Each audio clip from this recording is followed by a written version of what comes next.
Welcome to Hybrid Spectra's custom OpenAI model training tool. I've created this so people can have an easier time creating their data sets and hopefully streamlining the process of having to do it within a text editor and making it a little bit easier to visualize the data that you're working within.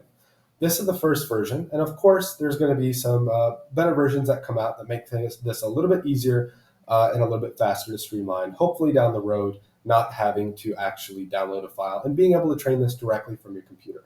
So let's talk about what this is.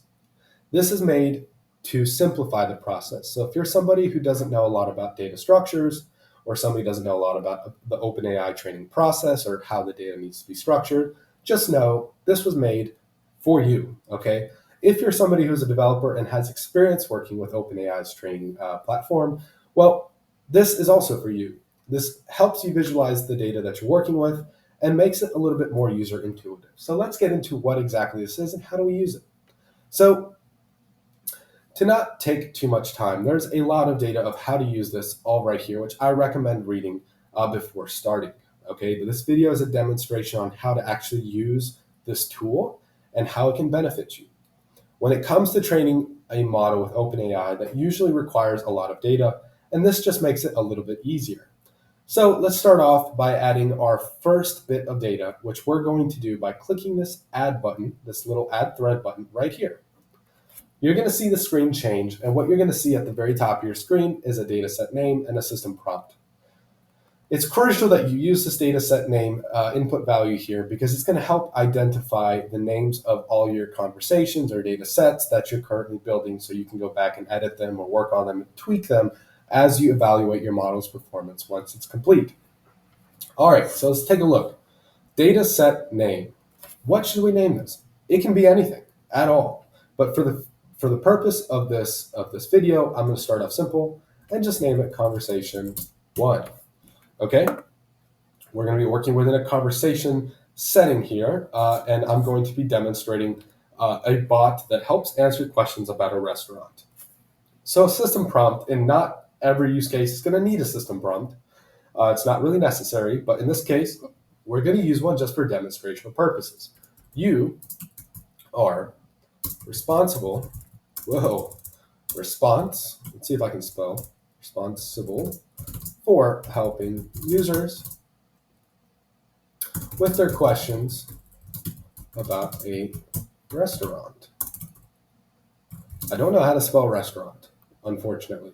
So let's see how we spell it. Okay, you are responsible for helping users with their questions about a restaurant. You will help answer questions about menu items, reservations, and hours of operation. That seems to encompass most of the purpose of why people call into a restaurant. This would be something that would be added onto a website, for example, that people could communicate with a text-based chatbot. Great. So we have our first system prompt here, which we're probably going to be copying and pasting with all of our threads. And mind you, this is going to be a relatively short video. I'm not going to be creating a whole data set with you. I'm going to be walking you through A to Z of how to do it and then giving you the wheel so you can do it yourself. You are responsible for helping users with their questions about a restaurant. You will answer questions about menu items, reservations, and hours of operation. So how is it going to know what the menu items are? Well, we're going to teach it directly within this data set, which can sometimes be tedious, but that's the point of this tool, to make it a little bit easier. So if you look at this plus sign right here, this is prompting you to give the data set the first user message. In most cases, restaurants are not texting people or messaging people. It's usually people messaging the restaurant first. If, for whatever reason, your bot is messaging people first, then you would want to switch the role so it starts out with the bot messaging the user. But in this case, we're not doing that. We're going to be switching the role over to the user, and we're going to start off with this. When I click this plus button, you're going to see this screen appear here, which essentially is prompting you to type in the first user message. You have continuous editing, and you have voice input in this toolbox right here. And I'll show you first what continuous editing is. So to explain, if I type in a user message like, what are your hours of operation? right? This is telling me to hit enter to save. So if I hit enter, it's going to save that text as the first user message. And now the system immediately assumes that the bot is responsible for messaging the user back. So this is where you're going to go in and you're going to create a bot response. So you could say something like our hours, geez, that's hard to say. Our hours of operation are, most restaurants are, I don't know, 11 to 8 p.m., something like that. And you'll hit enter. So that's a pretty simple question answer kind of data set. But this could be a long conversation. So the user may have multiple questions and it will need context of what it talked about before to be able to answer these questions reliably and consistently. So the bot responds with our hours of operation are 11. Oh, hold on. I just realized I made a mistake. Not 11 p.m., 11 a.m. to 8 p.m. So as you notice there, I saw an error in this message. You're able to actually click on these little text bubbles and edit them right here. So let's go ahead and hit this plus sign. And let's talk about what continuous editing is, just to show you that this can be a little bit more faster than what traditional methods of creating these data sets are like. So if I hit continuous editing, I can say, awesome, thank you, right? So if I hit enter to save this response, it's going to immediately jump to the AI response. So that way you can continuously type in your responses of what the bot and the user are talking about. This helps streamline your creation of this data set. So continuous editing essentially just means that this screen does not close down once you hit enter. It saves it and immediately jumps to the next roll of what the user or the message is going to be. So to exit out of this, we just click off of the screen and we can visualize our data set from here. So we, in this first instance, are teaching the bot what its prompt or its role is. We're naming this data set just so we can see it visually. This has nothing to do with training the model. What has to do with training the model is the system prompt and the messages that lie within. And I'll help you understand the data after we create it. So what are your hours of operation? Our hours of operation are 11 a.m. to 8 p.m. Awesome, thank you, no problem. Let's say the user has another question. So I'm going to uncheck this continuous editing and show you how to use this enable voice input here. So let's go ahead and click this. What are your favorite menu items?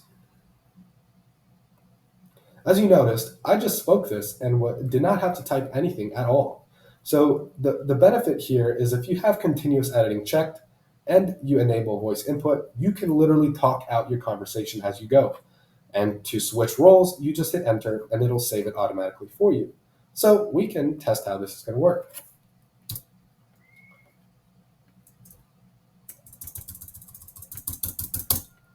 My favorite menu item is the pizza. Awesome. How much does the pizza cost? The pizza costs $15 for a large pizza.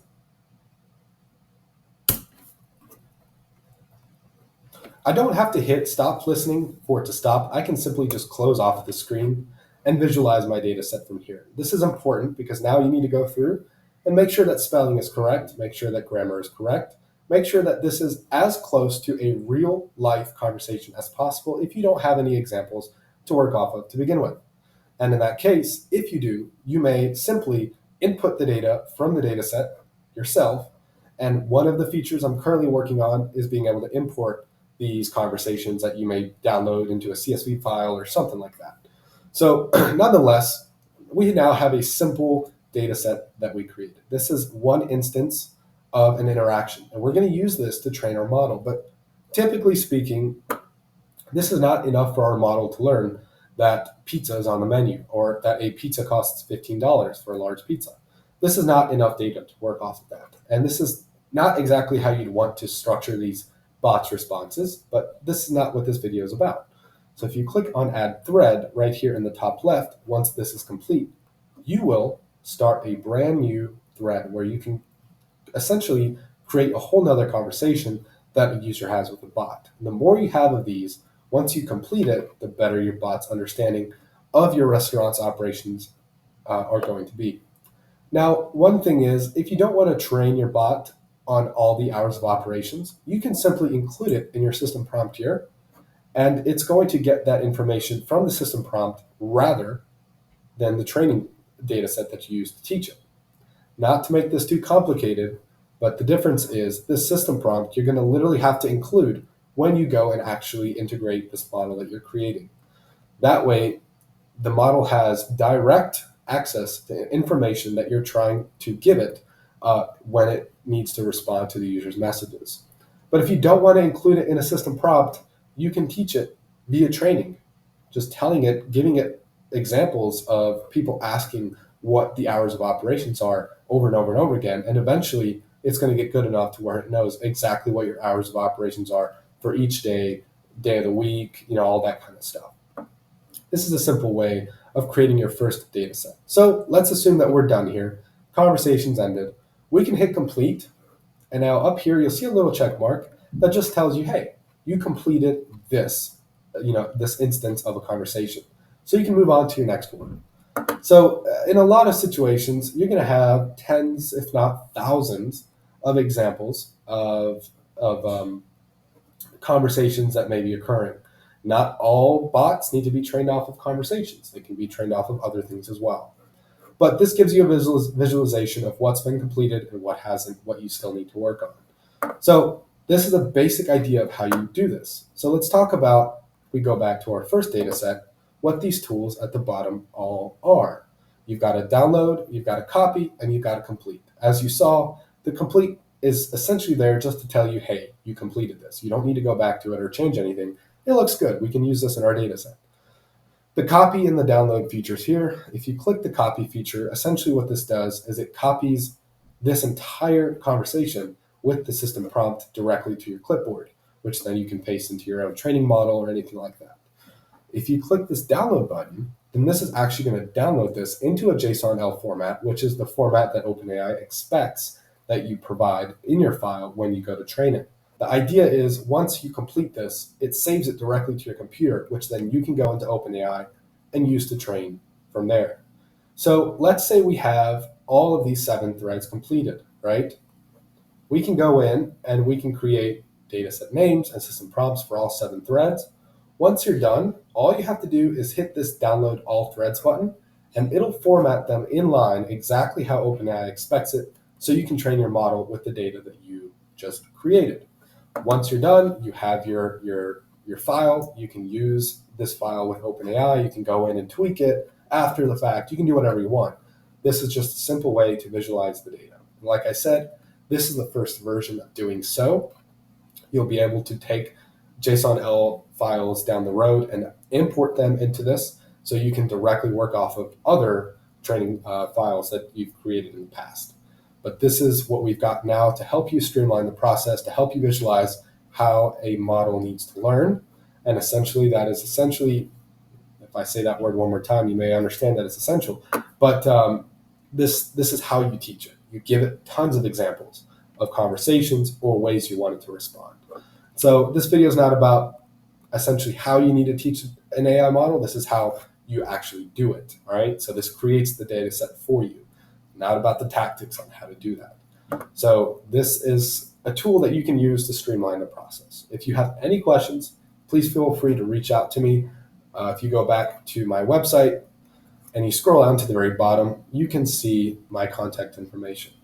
So the best way to reach me is just to email this email right here, and or you can send me a message through this little box here, but this is probably going to be your most convenient way of doing that.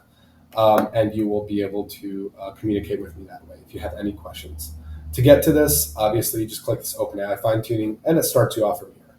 Again, none of that was saved because we moved off of it. So mind you, it is very important that you do not move off of this page right here. If you have any questions, please let me know, and I hope that you enjoyed this tool. Bye now.